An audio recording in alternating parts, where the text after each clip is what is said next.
Give me just one moment.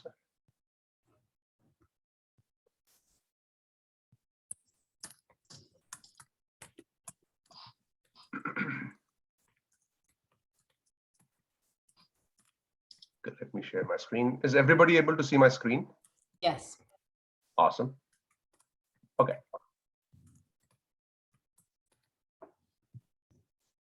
All right, so let's start.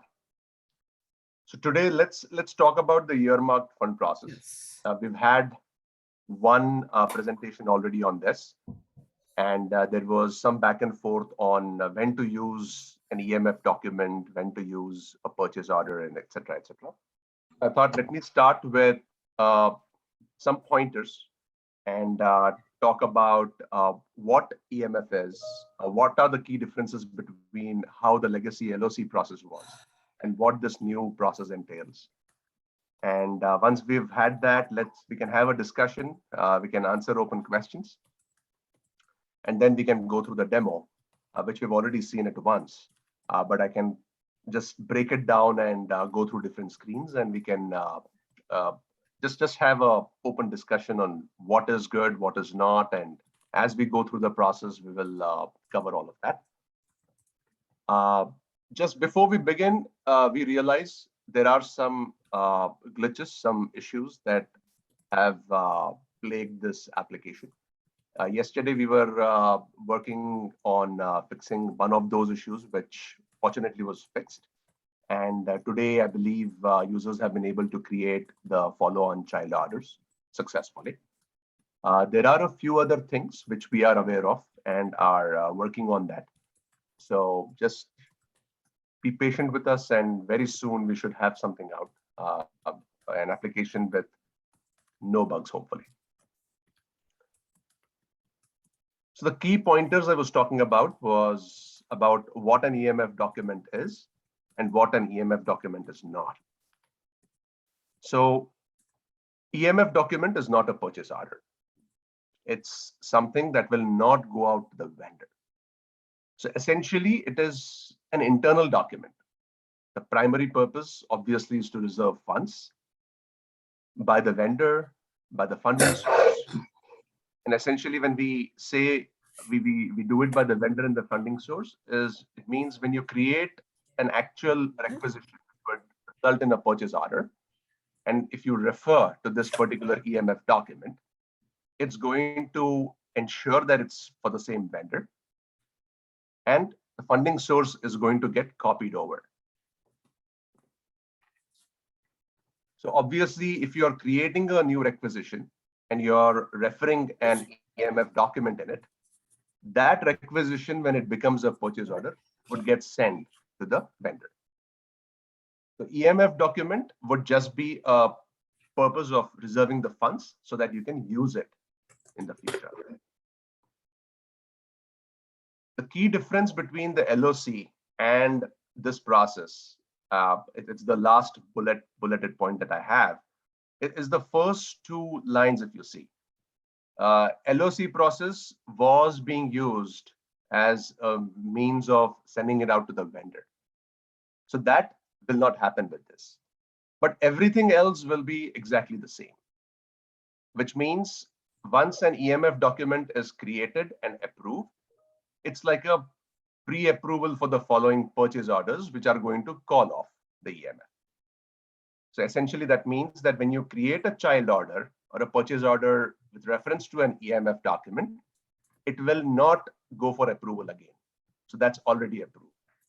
So the purchase is going to be faster.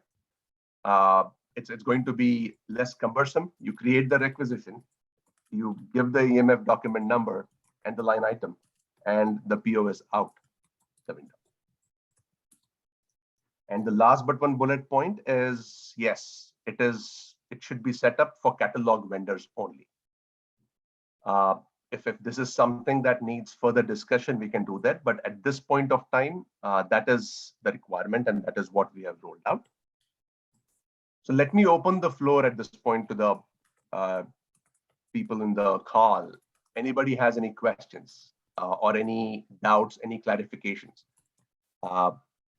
the hope is that this group here, the super users, would take this message back to the department and broadcast it to the users in your department and divisions, so that it's clear, because there has been a bit of gray area between EMF and LOC, what to use, when to use. So let me ask if anyone has a question, and we can discuss about that. Yeah, I have a question about, I have a number of contract research organizations that my group does work with, and we typically used to do this work using an LOC that we sent to the vendor. And I imagine a lot of other departments use vendors like IDT and Azenta, and they would do work and just charge against those. Now I can't do that with an EMF. What do I do? The question is, this particular contract that you have with these vendors, is this a service? Is this like products? It is a service. Okay, so if Jorge is on this call, he can probably advise better, but I believe service orders is the answer for that. Jorge, are you on? Yeah, I'm on. So yes, so that will fall on the service. So basically, whatever items you need, like for the year, you could state down the service dates, and you'll be able to continue that as a service.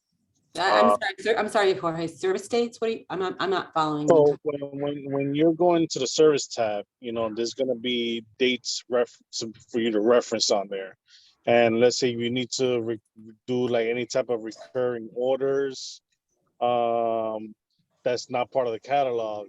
You basically will reference those dates on there, and then what's it called? You'll definitely be able to create a service PO with that. Okay, that's not how this process works with these vendors. There are no service dates. My people go in and they use the vendor's website to place their orders for oligos or sequencing services. Right. And the vendor has an LOC from us. They know they can charge against. Right. So you can. So let's say so for example, the LOC, the way it works is, is for the whole year, right? So in the service days, you could put from July 1st to June 30th. And then you will provide that PO to the supplier, and the supplier is able to invoice against that PO. Oh, I see. So just to be very, very clear, I can create a service-oriented PO without a quote. Correct. Great. Perfect. Thank you. Sure. So with that service PO, can you still do a EMF in conjunction with that? No. Oh. The service PO, as I'm showing on the screen, stands by itself. It's a freely standing, it's a purchase order essentially. So it's essentially LOC in a sense. In a way, yes.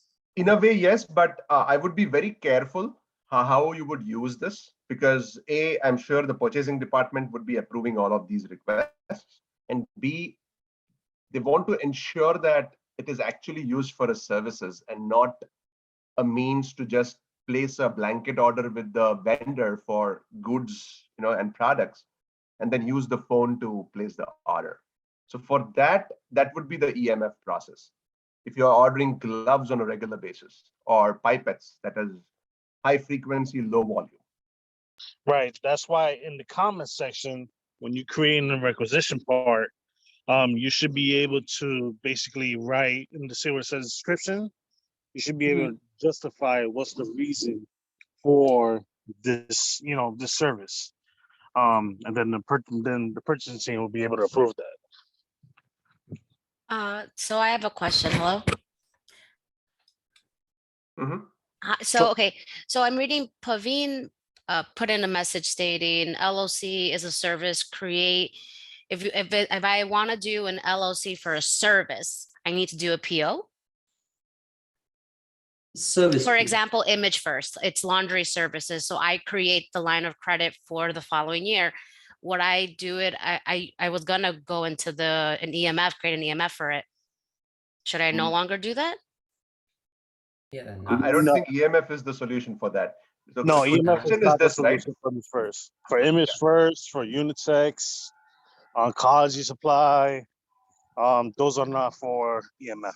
That's be Okay. on service. So how would that Okay. work then? So if I create, so let's say I create the PO, I want to create a PO for $10,000, but the vendor invoices us monthly or weekly. How do I go about making sure that that's submitted? Because we're no longer using LOCs for services. I So here's the recently thing, did right? this. If the rule of thumb is, if you're receiving invoices from the vendor on a weekly basis, as you said, then the document needs to go to the vendor. So it has to be a purchase order. It cannot be an EMF. So that's defined here. So in your example, it has to be a service PO for X amount of dollars, which will go to the vendor, and the vendor will basically send you the invoice, which will get posted and paid. So I would be able to use that same PO, because I is on my understanding that I create a line of credit so they can always continuously invoice that same PO. So, That is correct, because okay, it is so a now- service that we're talking about. Yep. okay, so now they would be able to still invoice the same PO number. Yes. Okay, so I'm gonna, okay, so for services, create a PO, do not use EMF. For goods, then use an EMF? Yeah. So in the same example, you would use an EMF for goods if you're going to, if the department users are going to order on a regular basis, right? And you don't want the DA or the DD to approve for every glove or every little thing that we are ordering.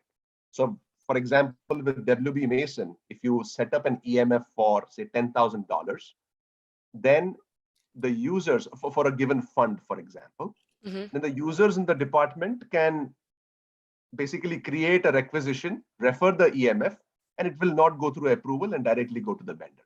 So quickly you will be getting the goods, and the approvers don't have to approve every single time. So, okay, so now, sorry, another question. When you create the EMF, is there a way of pulling that out, the line of credit, a copy of it, or where can I get a document of that? Because I know it's in the EMF number, the 400. Where can I pull a copy of that? So let me go into the demo next, Okay. and I I have one more share question. the. I'm Yeah, sorry, so- one more question before you begin the demo. Mhm. So I just want clarity. So for vendors like Image First, I Mhm. just do a regular service contract with a start date and end date, correct? That is Correct. correct. Yes. No LOC for that, right? So Same as the, Correct. Okay, but for Cornell core in Ithaca, so we want the samples to be read and analyzed and so on. That would also fall into the service, but I would do an EMF for that. Can you explain what exactly is the process with Cornell?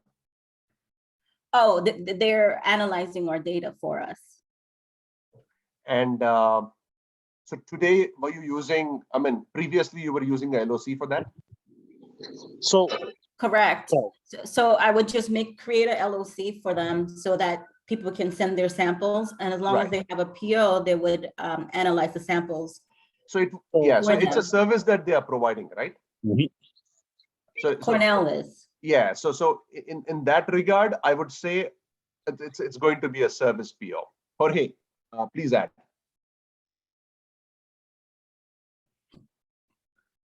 sorry, that is correct. Okay. So I would do Image First and the core Mhm. in the same process as a service with a start and end date. Correct. Correct. Yes. And this would not fall under earmark. It will not fall under earmark. So Got it. earmarked is essentially, so EMF process is nothing but a way to reserve your funds. That's it. There is nothing else, just that if you, it's an added incentive. If you do it for a given vendor and for a specific funding source, the cycle time to order goods in your department is going to be really quick because the order will not go through approvals. They just create the requisition and place and submit it, and it's with the vendor. Got it. That is the But advantage of the EMF that's the process. same logic, however, we've been using to establish LOCs for non-catalog vendors and for existing services. So now when I do Sanofi or Medical Mart, those are preferred vendors with the institution, but they're non-catalog, and I like to kind of block off funds to keep the orders simple, the same way we're doing with EMF. But for goods and non-catalog goods and these services, we really have to kind of read a different process. What I would say is this needs a little more discussion. Personally, I don't know why we cannot extend it to non-catalog vendors. Assuming they are preferred vendors and the purchasing department was involved in it. So what we'll have to do is, if we extend this to non-catalog, the workflow will have to be tweaked a little bit, which we can do. But at this instance, for this rollout, it's only limited to catalog vendors. But we've made a note of this, and what we can do is connect with the purchasing department and see if we can extend this to non-catalog also. And if everything is feasible, then definitely yes, that's something on the cards. So essentially, you don't necessarily need to do an EMF. It's either you do a service with a long-term period and treat it as an EMF. Essentially, that's how I'm thinking about it. But let me ask you this: if you're say creating, if you want to order regularly from WB Mason or McKesson, who give lab supplies, for example, you would not go ahead. You would not create a service PO for that, correct? You would create a regular PO, and if you know that the whole department is going to use this, and every day or every other day there are going to be POs asking for gloves and all the minor items which don't need to go for the whole 3-step approval process. Wouldn't you then create an EMF document for WB Mason, define the funding source, and let the department know that, hey, this is available. If you're ordering this from this vendor, this is the way to go. I understand what you're saying, and I understand the difference between an EMF and a service PO now. For the stuff that I do, I don't need an EMF. Maybe for other people who might have a vendor where they order different kind of resources, yeah, then an EMF would make sense. I'm ordering gloves, someone else is ordering T-shirts, and the funds are there. That would make sense for EMF. For what I do, I wouldn't need an EMF. I would just need a service PO. And Michael, if you don't mind, what exactly do you? Well, I'm in the library, and we deal with vendors. We don't necessarily deal with a lot of physical stuff. Our stuff is more electronic, and they're more service, and we have subscriptions. So we have one vendor, for example, the vendor name is EBSCO. So throughout the year, we have subscriptions, and we get invoicing based on how they invoice their third party. So those invoices would come throughout the year. So we would just pay those invoices against that PO as they come in. Right. Yeah, that will be considered on the service PO. Yeah. So EBSCO. Yeah. I see. So let me ask you this. So for any such service POs, is there, how do you ensure that the service was provided before the invoice is paid off?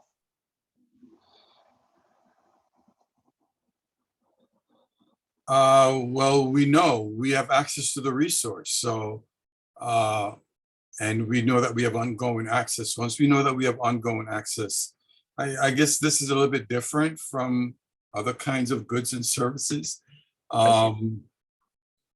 Yeah, we know we can validate that we have access to that resource. Yeah. Okay. Yeah.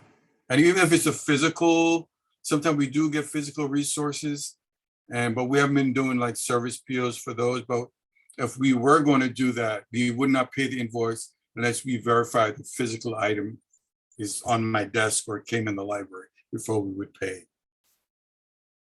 Got it. Okay. Hey guys, this is my quick question. where does Airgas fall under? Is Airgas a category vendor that I can create an EMF, or is that going to be a service? So you can't create a EMF with air gas. You can or cannot? Sorry, I didn't. No, you can. So the way air gas works, so let's say you need an overnight delivery, right? So for overnight deliveries, because the order needs to be in before 3 o'clock, I suggest create an EMF for air gas, so that way you won't have to go through the approval process again. Right. Now, if you have recurring orders, you have to call Katie so she can give you a quote for that recurring order. And then you don't need to create an EMF for that. So because once that PO is in place for the recurring, for that quote, then Katie's going into her system, and then she'll schedule that ongoing delivery, and then she'll process the invoice automatically through Ariba. Okay. So I hope that answers your question. Yeah, if it's reoccurring, talk to Katie. If it's not reoccurring and you just want a line of credit, then create an EMF. Got it. Yep. And just to piggyback another separate question, Jorge, as far as service contracts, funds reservations, I believe you said yesterday, I would be creating a service PO then, based on what I'm hearing so far? That is correct. And then under the description, is that where I would kind of dictate like it should be paid monthly or quarterly? So I don't think we have that set in place. Yeah, because like, if I create one for $100,000 for the year and I want you to pay it like quarterly or monthly, where would I put that? I just assume that it would fall under the description notes. Quick question here, clarification. So when you say you will receive, is this like a fixed amount that you will receive every quarter? No, I'm paying a service contract to the vendor. Right, and you expect the invoice at a regular frequency, right? Like every quarter or every month or something like that. Right. Whatever we agreed to. Yeah, we have a service contract agreement saying that, for example, Siemens, I work in the imaging side. We have a service contract with Siemens Medical, and every month we pay them X amount of money for the service contract. And is this amount constant every month, or does it vary? No, it's constant. It's let's say it's $15,000 every month. Every month we should be cutting them a check. This is how it should have been done with the funds reservation. The frustration there was that they would not have a physical, purchase order. I see. So in this, it's very similar to a lease order, right? It's like when you're leasing an apartment, every month you have a. Correct. Yeah. So for this particular specific scenario, we have a solution for leases now, whereby if you create a lease, we don't even expect the vendor to send an invoice. The system will send out, the payment every month for X amount of dollars. That's perfect. Yes. Just that today we have it specifically called a lease process. We call it lease, but definitely what you have described can easily be fitted into this solution here. Will there be a purchase order number or some sort of number and printout that we can give to them? It would be a purchase order, a regular purchase order. Okay. There is some groundwork to be done. We need to make sure the vendor is of a certain kind who would not be sending in the invoices, or even if they do send, I think we can work around it. So we'll just need more details on how to go about it, but certainly something to revisit and see if we can automate the whole paying process if the amount is constant every month. I have a question on that because I have the same problem like this gentleman was saying, but mine is quarterly, but it changes. It's not the same. So how can I do that? Is it different every quarter? It's supposed to be quarterly, and the only reason is like Open Tempo and Qgenda. They're a service for us with the OR as far as scheduling, surgeries and stuff like that. So every 3 months, they send us an invoice. But I always have to confirm to make sure that it is correct with the OR people. And it comes back to me and I say, okay, this is a good invoice, please. And I process it on the purchase order, but it's quarterly, but it changes. It's not the same.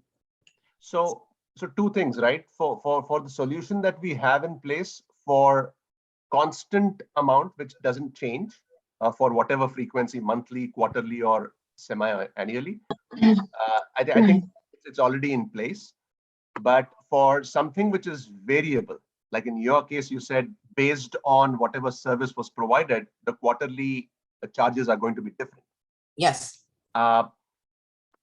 We will just have to check how to accommodate that. But in the interim, you can always create your regular purchase order and be part of the invoice approval process. I can't be at the approval. I don't approve. It's just the DD and the DA. That's it. I see. So do you even need, does anybody need to even approve the invoice before before clearing it? Yeah, we need to confirm that the numbers are correct. So how do you do that today or on the previous? Right now is that when the invoice is first, and what I do is I confirm with someone in the OR in that area to make sure that whatever information is on their system is correct. Because sometimes we delete doctors or staffs or left, so supporting staff is all based on that service. So once everything is corrected, and sometimes it's a couple of $1,000s that gets adjusted, then it comes back to me and then I say, listen, this is the correct, please make the changes. And it comes back with the correct invoice, the amount of the invoice. So in this process, you are the gatekeeper, right? You are doing the checks and making sure the invoice is of the right price. Yes. But I'm not an approver. Well, approver is a technical term. By meaning approver, it essentially reviews the invoice. So you can very well be the reviewer, correct? Yes. Okay. So today we have a solution in place whereby I'm assuming you initiate the requisition also. Yes. And if you do, you can select checkbox stating I would like to review the invoice that is coming in. Yes, that I'm aware. Okay. So why wouldn't that work? So that would be a smooth process for you, right? Okay. But because why I am saying is because the price is variable, it's not constant, and you need to review that every time. Absolutely. Right. So I think it fits very well in this scenario there. Okay. I mean, I haven't gone because we haven't started yet. So, but I know starting the new fiscal year, that's when I'm going to start putting in these services. But I know that I have to check that, let me view them before, it gets paid. Right. But the thing is that if I review the bill, this is another example, and it's incorrect, I go back to the vendor and I say, listen, you have to correct this. So when I come back to pay it, how would I pay it if they're not with the network? Because I don't even know if they are with the network. So there are two things, right? One is a scenario where the vendor is on the network. So in that case, you would simply reject the invoice and it would go back to the vendor with your comments saying, hey, the price is not right, or they need to resend it again. If it is not a network vendor, then we are saying send the invoice to the listserv, right? As it happens today to Yes. OTR. Right. That unfortunately will continue for some more time. The best process for this, and I think Jorge and purchasing team are trying to do that, is to get most of our vendor base on the network. Because when they are on the network is when we can address these type of issues and have a system solution in place. Okay, so when you mean in the network, you mean that if they're in that purchasing listing, correct? When I say network, it means it's part of the Ariba network, meaning the vendor has registered on Ariba. So when you send the purchase order out, electronically it goes to the vendor. And then the vendor would electronically invoice us. Like any of our catalog vendors you see today. Okay, but how about non-catalog? That's just it. Are they in the same way? Yeah, so it's all part of enablement process, and I defer it to Jorge here. So what we are trying to do is in phases, we are picking a bunch of vendors and trying to onboard them onto the network so that Right. problems or issues like these will not happen. So Right. I think Jorge can explain further on what the strategy is on But that. how would we know who's in the network or not for non-category? So that's gonna be hard. I will have to go in the system and see, add another column into that spreadsheet. Because again, some suppliers have enterprise accounts, so that means they're able to transact through the network. And then some suppliers are standard accounts, and standard account will basically they will have to do everything manual on their end. But you gotta have an Ariba network ID. Some suppliers won't have that. Like for example, like Image First. Image First will not be part of the network, so all of the invoices will have to go through WCMPL. Jorge, yeah. Quick clarification here. So in order for the user community to know which vendors are on the network and which aren't, so on the purchasing portal, are we going to upload some sort of document which they can refer to? What's the idea? Yeah. Okay, so eventually that's where we are going, right? On the portal, we will have a go-to document to suggest if the vendor is there on the network or not. Correct. Okay.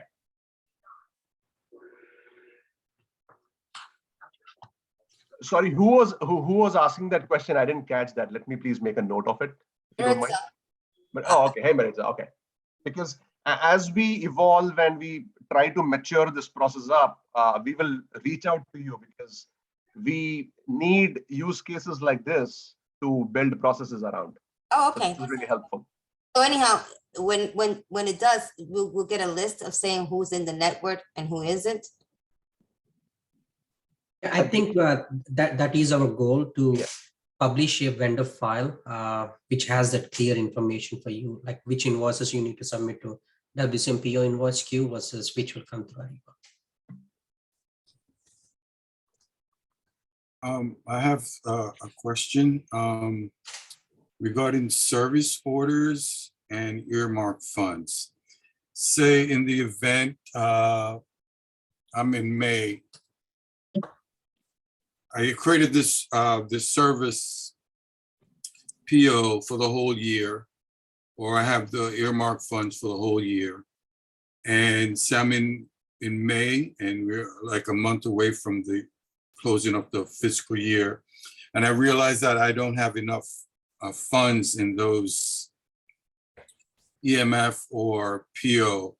How would I go about increasing those?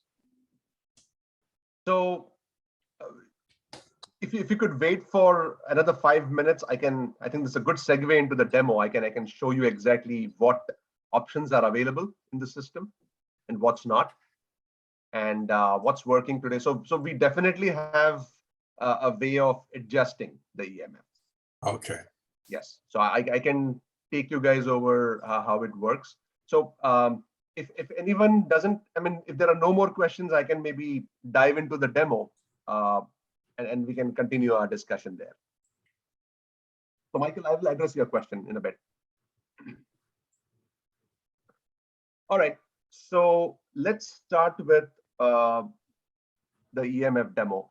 So there are two parts to it, right? One is to actually create the EMF document, the request, and the other is to go about using it to create your child orders. So let's start with how do you go about creating an EMF request?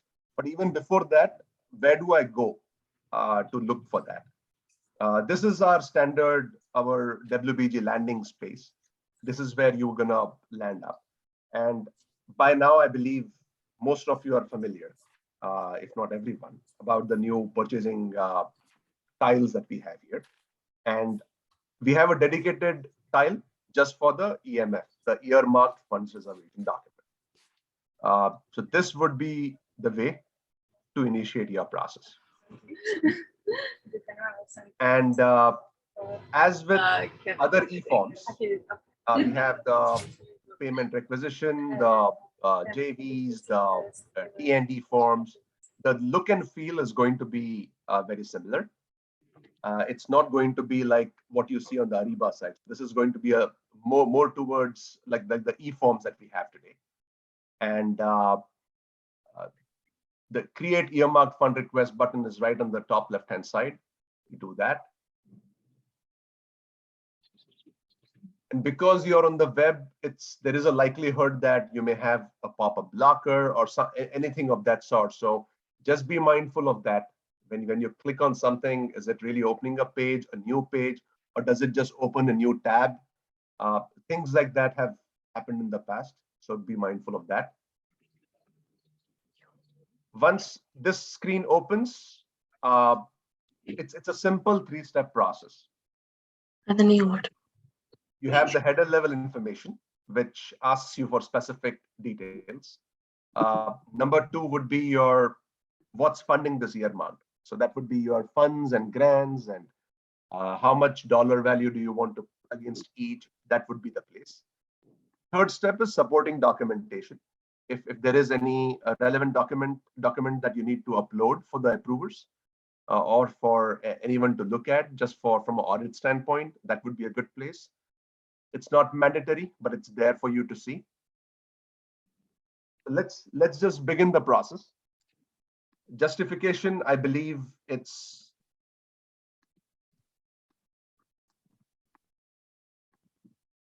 self-explanatory, what it is and what it does. You can write a description about what this earmarked fund request is for.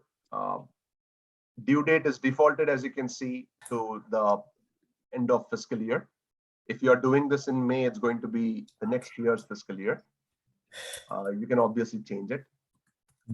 Title, again, be a little more creative in the sense, this is exactly what you can use to select your EMF when you actually start creating your requisition.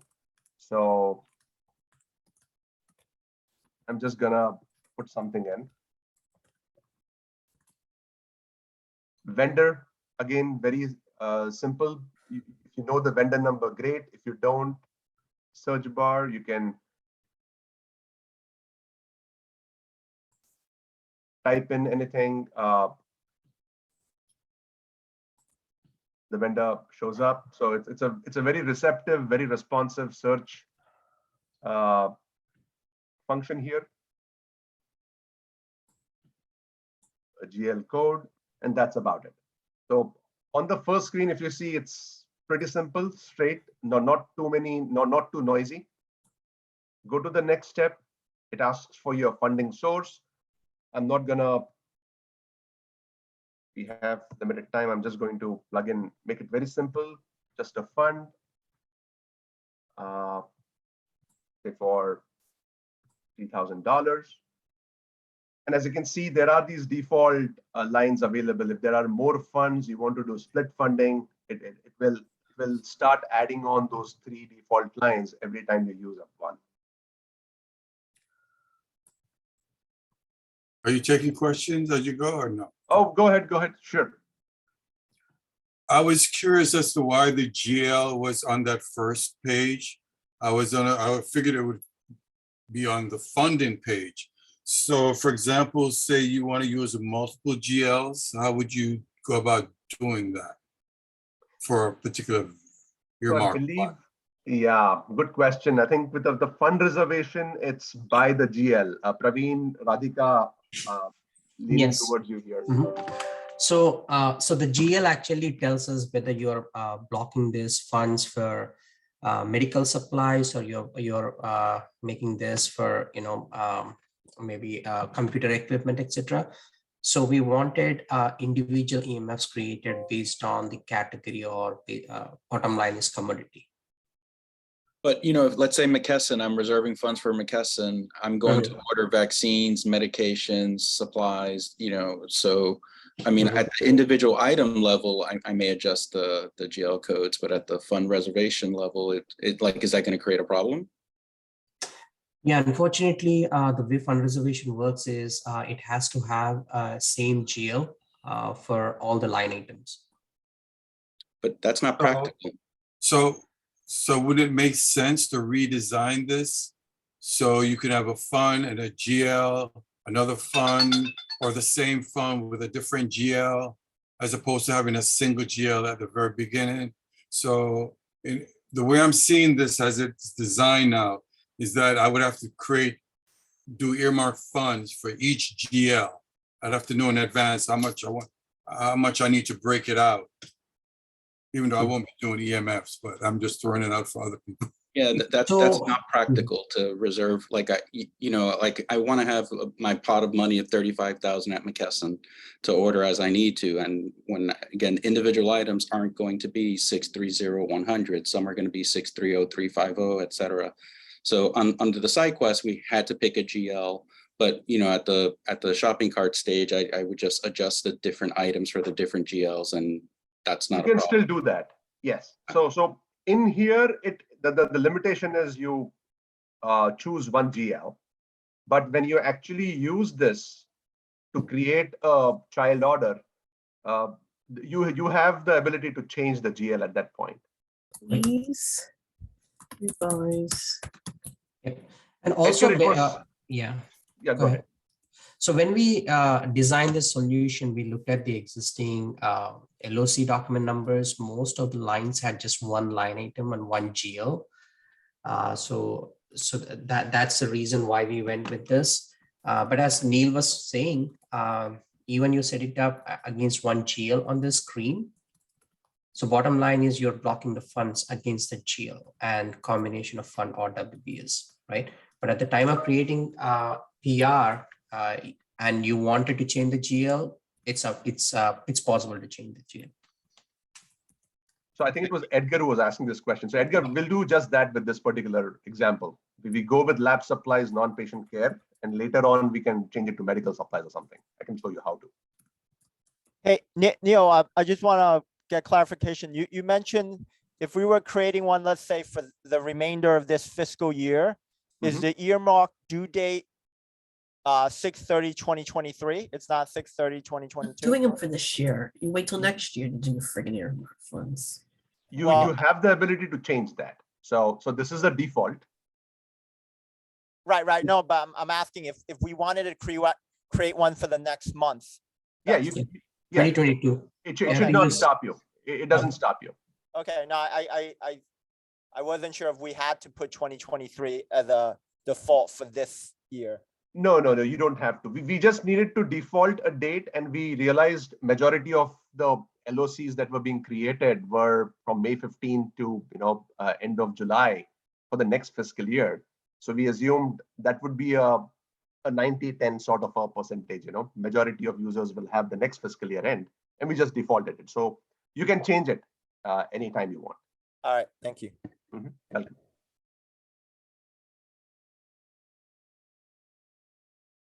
So let me, it's 1:45, so I'm going to rush through this. I'm not going to upload an attachment. You can, let me see if I can do it quickly.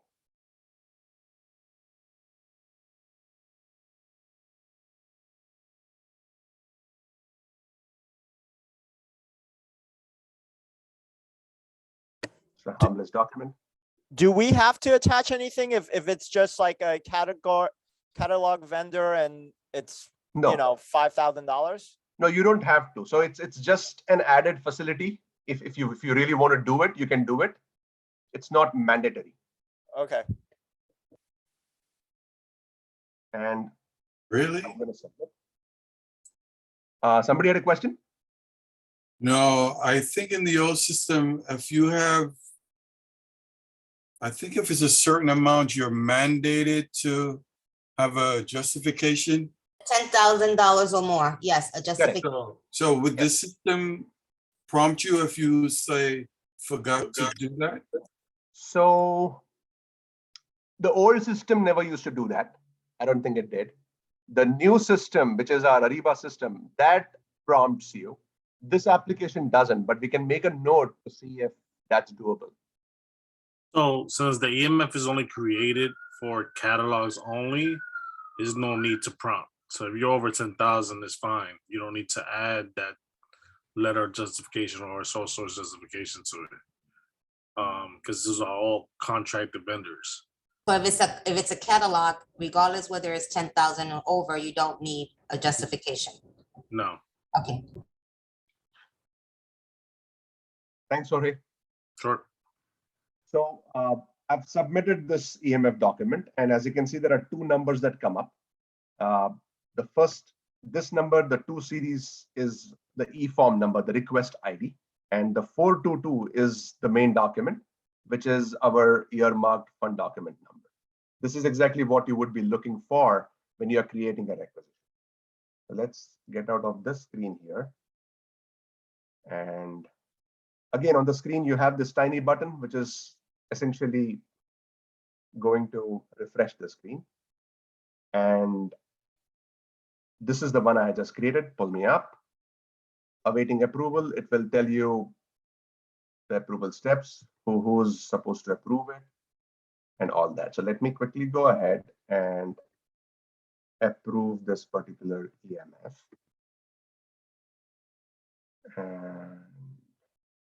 Okay, I think it logged me out. Radhika, if you could log in as the DA, I will log in as the first level approver. Okay. And we can hasten the process. And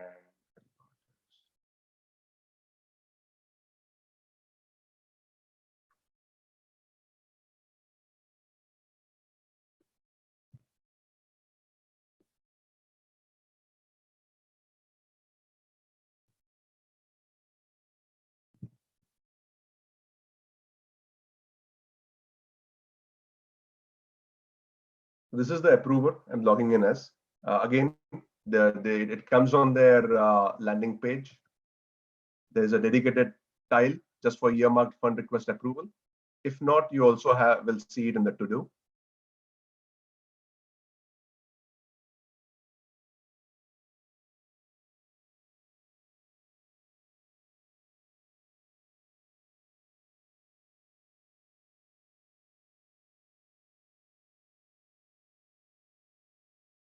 Which user do I have? Oh, the wrong user.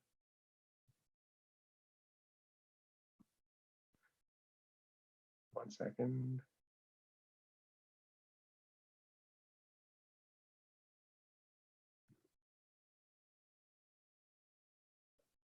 Any other questions while I log in with the approver?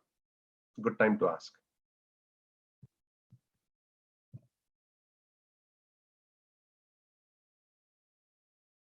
Hi, I have a question. I know that we're working on EMFs right now, but just to go back on the POs for services. I noticed that, you know how we create the PO to end for the next fiscal year? I don't have that option when I want to do a PO for a service. The delivered to or the need by date. So the delivery to, I would put end of June of 2023. Yeah, I mean, sorry, I said need by date. Apologies. Need by date? Okay. Yeah. Thank you. Sure. So I'm entering as this was the one we created, and you just go ahead and approve it. Radhika, are you already in? It should be in your queue now as a DA. Yes, I'm Okay. checking.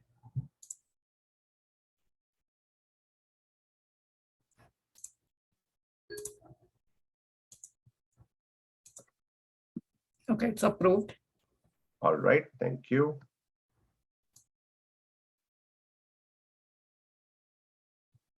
This is something more behind the scenes. Got it, 58. Okay, so now let's log in as the requester. Am I as a requester still? No, this is the DA. Okay, get out of here. Requester, yes. So let me.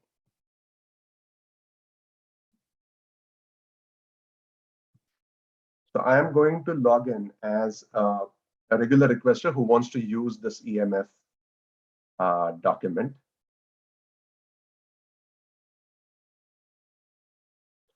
we created against this MP Biomedicals. So it's against a catalog vendor. Going to add a item from this catalog.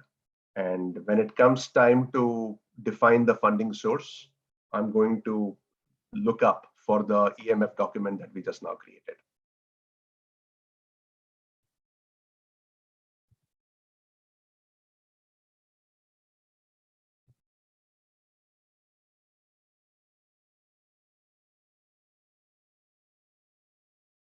All right.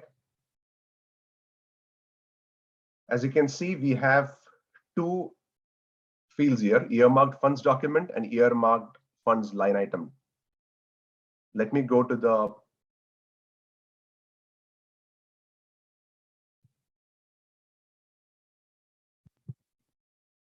Neil, did you push this?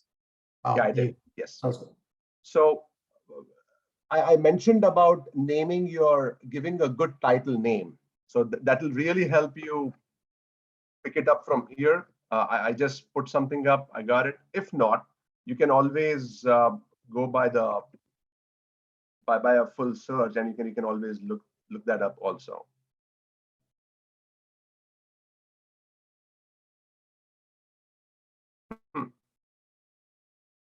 I think it's some sort of a sorting. I'm missing it there, but Neil, are you only able to see the earmark funds that you created, or you're seeing everyone else's earmark funds? I'll be seeing only mine. Okay. You might see others, but it will not allow you to use it. Yeah, I think it's visibility. You see everything, but Right. You will get error message if you try to use other departments. So we're trying to work on the visibility standpoint also to see if we can restrict the view. But at this point of time, yeah, it shows you all, but it will not allow you to choose something which you're not supposed to.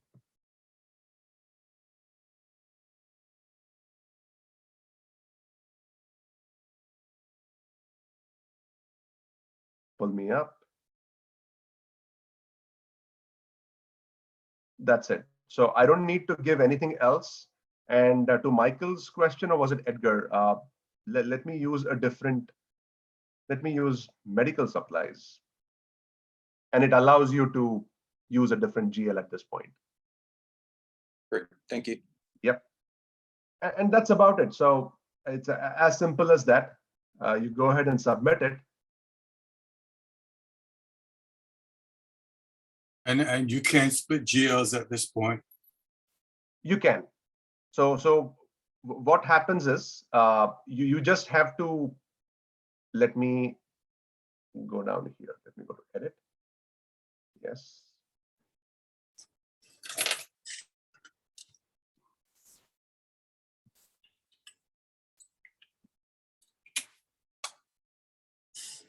So if you go to the accounting view at the very bottom here, let me open a new one. That way I can show you exactly what I'm talking about.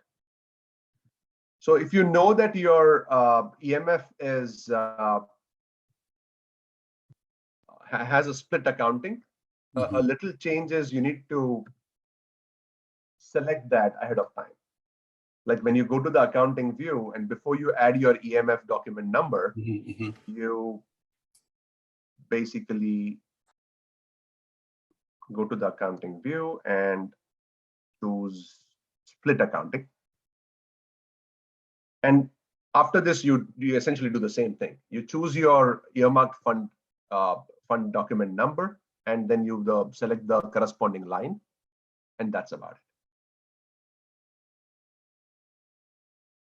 Any questions?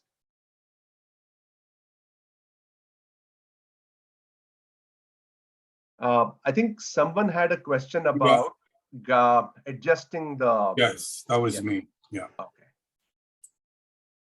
So a quick clarification. So at this point of time, meaning right at this point of time, we found a bug in the system. So I would strongly suggest not to, sorry, what am I doing? I'm at the wrong place. Okay.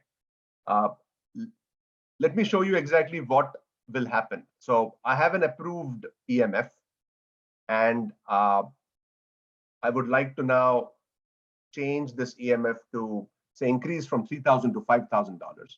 You select that particular item and you see this adjust value button. This is exactly will show up. And at this point of time, it will allow you to go ahead and change the total value to $5,000, and it would trigger the approval workflow. But just a cautionary point here is, though you might see this, we identified a bug today morning, and we are in the process of fixing it. So we are hoping that you don't really need to go and adjust it right away. If you do, then just connect with us and we'll try to see how best to address it. But yes, this is exactly how you would be going in and adjusting the value if you have to. But that's for earmarks. How about the service PO? Service POs would work like any other PO, right? It is not different than any other requisition that you create. So if you go back to your list of requests, if you have any, you can pick it up, you can edit it, and reorder it. Yes.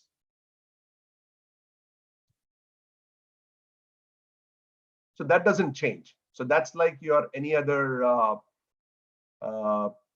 requisition that you're working with. I think I have Well, the budget.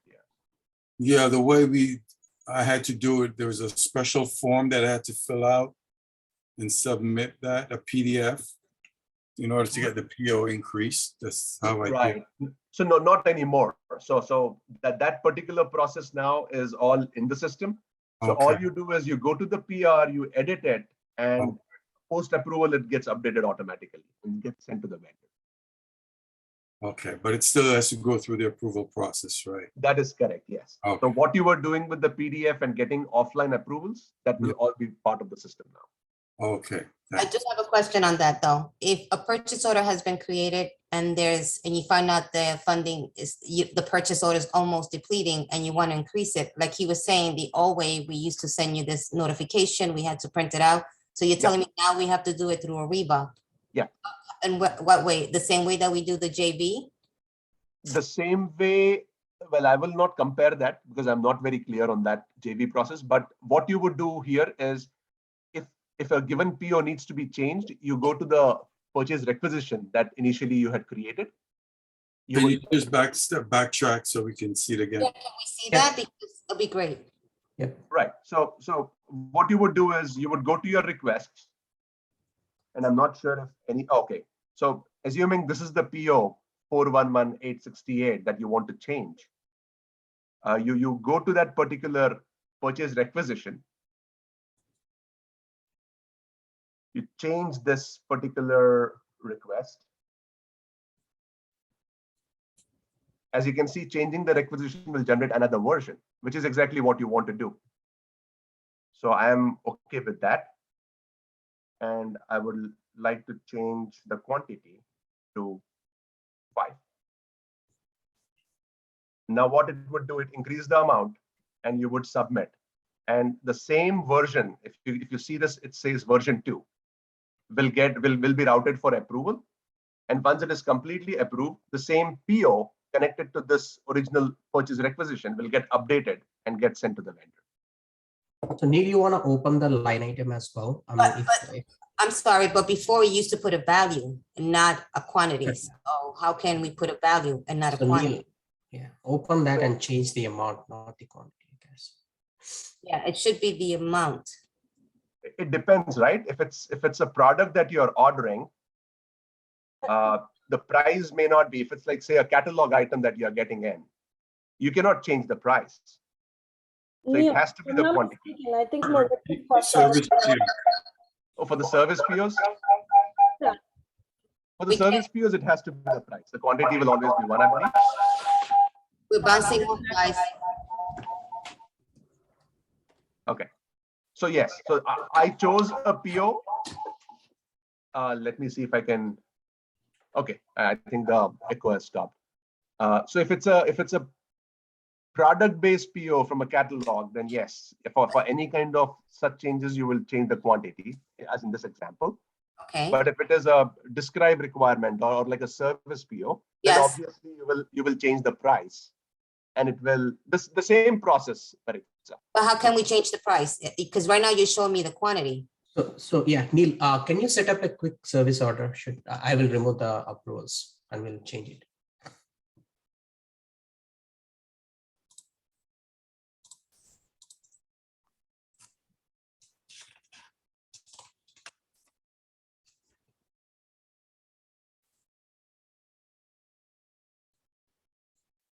Hey guys, I gotta jump to another call with Sid.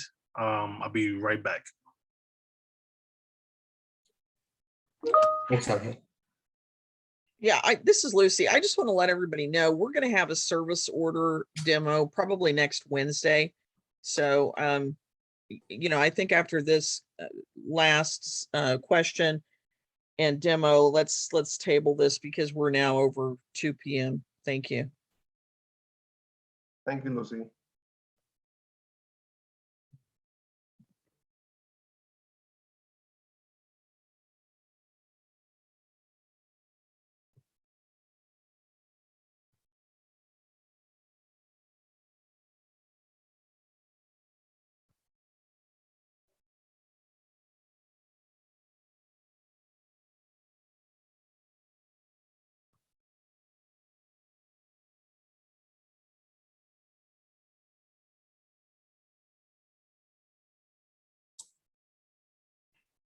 Okay, 3793. I'm changing it, Neil. Mhm.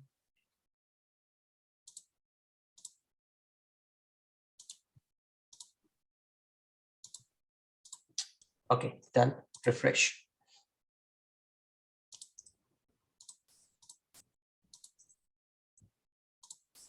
So Maritza, in this example, because the order is completely approved, the Yes. PO number will come here. I think there is a little bit of a lag, but we just need to, I think, wait.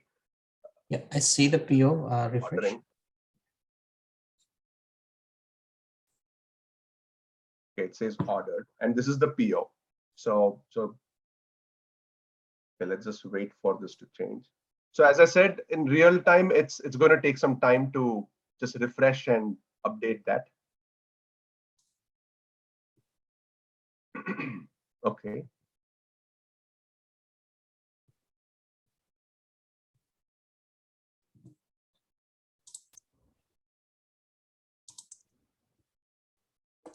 Yeah, so in here we see it's ordered, but in systematically it has to update certain tables and make sure it has the right status before this starts showing up.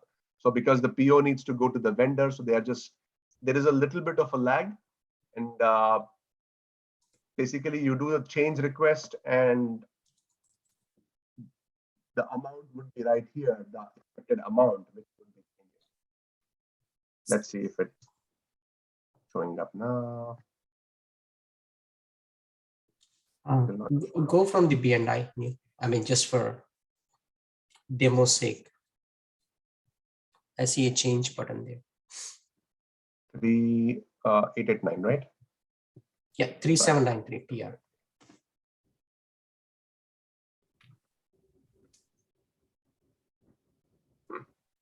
Yeah, it takes some time for this guided buying to be updated.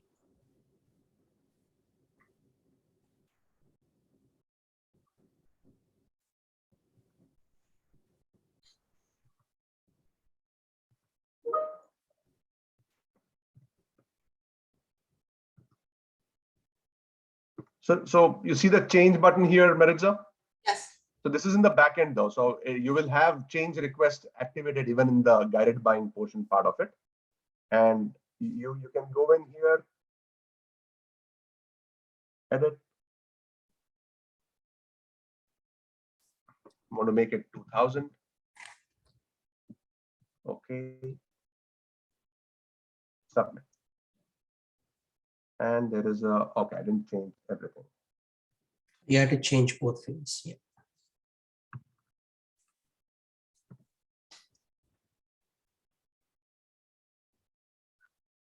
So I have to change it in here and not the other way? No, the other way only. That should also activate.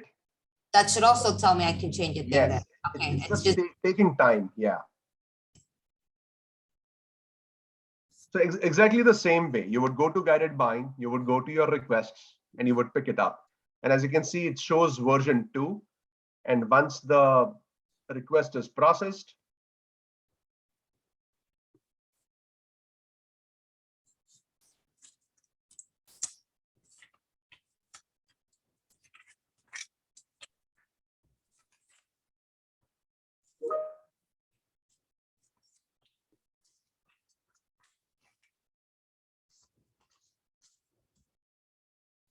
give me one moment.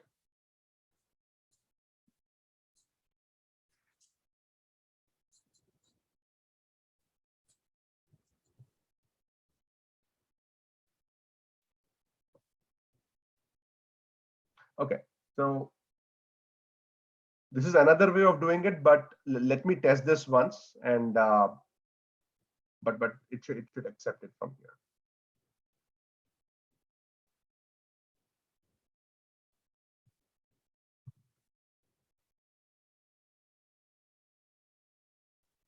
changed, submit.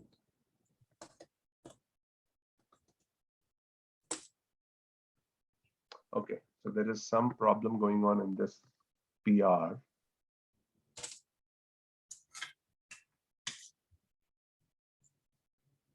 So it could be a data issue, Marija. When we tested this out, this was working. So let me get back to you. But this is the way. Essentially, you go to your requisition, you change Yes. it, and it should accept the changes. But I will test this particular scenario and let you know. I'll ping you. Okay, thank you. Sure. All right, guys. Thank you for your time. I hope it's a little bit more clearer now what to use when. And that's about it. Any questions, please let us know. The team is working hard on resolving any issues that are coming up, especially with the EMF. Radhika is very silent, but she has been the architect behind all this. She's the one who's fixing things up for us. So thank you, Radhika. And that's about it. Thank you, guys. Have a good Thank one. you, Neil. Thank you. That was Thank great. you. Thanks, Mhm. Praveen. You. Bye, everybody. Thank We'll you. send you the Bye. recording. Take care. Bye.